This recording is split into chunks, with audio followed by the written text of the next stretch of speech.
Welcome to 16 millimeter Adventures. I got a great question from Thomas Jones a while back, and he asked about the Sunny 16 rule. I mentioned that probably on the blog or in some video, I have no idea, but I mentioned the Sunny 16 rule, and this has to do with using your ancient equipment and weird film, and you don't have a light meter, and you want to be able to figure out what aperture you should shoot at. And this is, remember, this is a fly by the seat of your pants kind of shooting.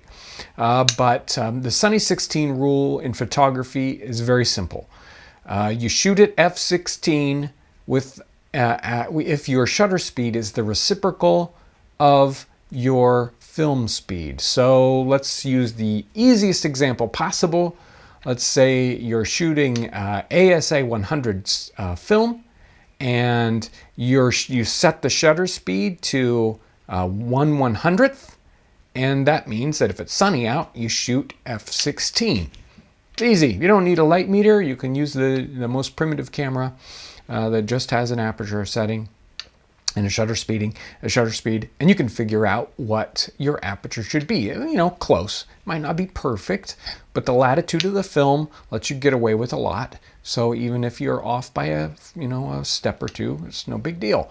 Now, if it's what happens if it's sort of overcast, sort of cloudy? Well, open it up a step. If it's really cloudy, open it up 2 steps. Or 3. You kind of have to judge that. You have to learn as you're going about how far to open up, how many steps you open up past regular sunshine. And if it's snowy out, close down 1, maybe even 2 if it's in really bad situation. But if it's just backlight, well, don't worry about that. Think about the light that's on their face. And is the light on their face sunny? Is the light on their face in shadow? So if they're facing, the sun's behind you, they're facing you, you can think, well, they're only getting reflected light on their face, so I need to open up a stop or 2. And that fixes all that stuff.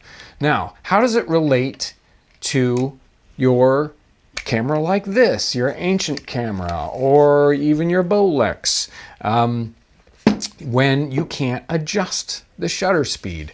Well, hey, that's easy enough. That's shutter priority. We're going to set the shutter now. All we have to do is adjust the aperture on a camera like this. And you can, for all the 16 millimeter cameras, you can just generalize and say that your shutter speed is always twice as fast as the number of frames per second. So you're shooting 24 frames a second.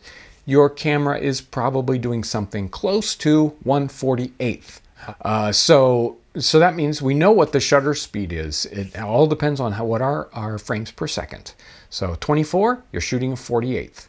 So that means if we had the easiest conversion possible, if we were shooting ASA 50 film, and that means that our shutter speed is the reciprocal, then Sunny 16. If it's sunny, you shoot f16 and, back off. Now, I shoot ASA 6 film all the time. So that means I've got to figure out how this works.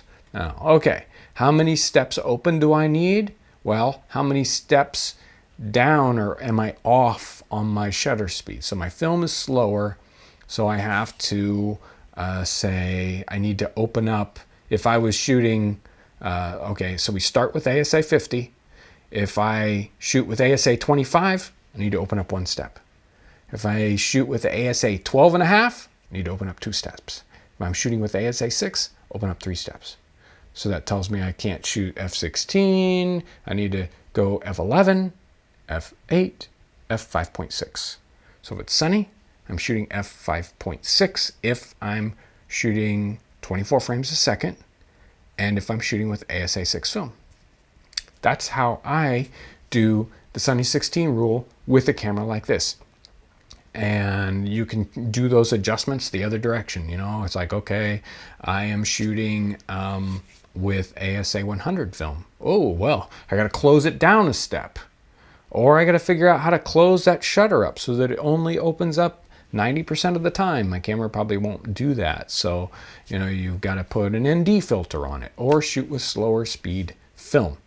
Or you could speed up the shutter, or you could speed up the frames per second, I guess, but then of course you'd have slow motion film, wouldn't you? And if you're playing around with slower shutter speeds or slower frames per second, so it's like, oh, are you shooting 18 frames? Are you shooting 16 frames? 12 frames a second?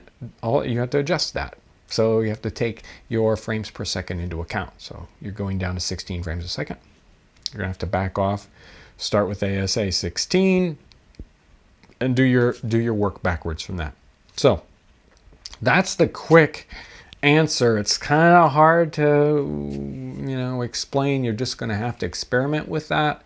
I mean, that's kind of it in the nutshell. You got to be able to do a little math in your head real quick. But once you learn the rules for the camera, it's pretty simple. I mean, I try to use the same film almost every time. And so that means I can do the math pretty quick. I walk outside. It's sunny. Hey, 5.6, here we go. And you go. And, it's cloudy, open it up to 4.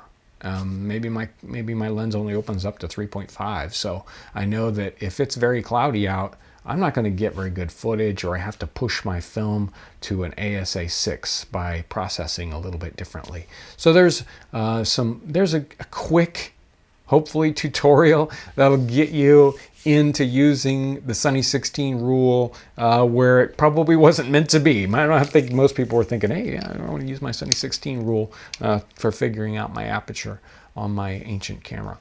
But that's how I do it. If you got a different idea, a different way that you like to figure it out, make sure to give me a comment down in the comment section. And maybe I'm all wrong, but that's what I do, and I have fun with it. This channel is all about experimenting, how to play with 16mm film or some of the other formats as inexpensively as possible. Not getting professional results, but just having fun, and that's what this channel is all about. If you want to make a living doing 16mm film, you need to go get some real lessons, because we're just here to have fun. So make sure you subscribe to the channel. Check out the blog 16millimeteradventures.com if you're interested in some old outdate film or something to play with, maybe even some junker equipment.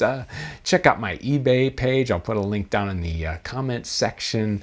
And I hope you get to have a 16mm adventure, and I want to thank you for watching.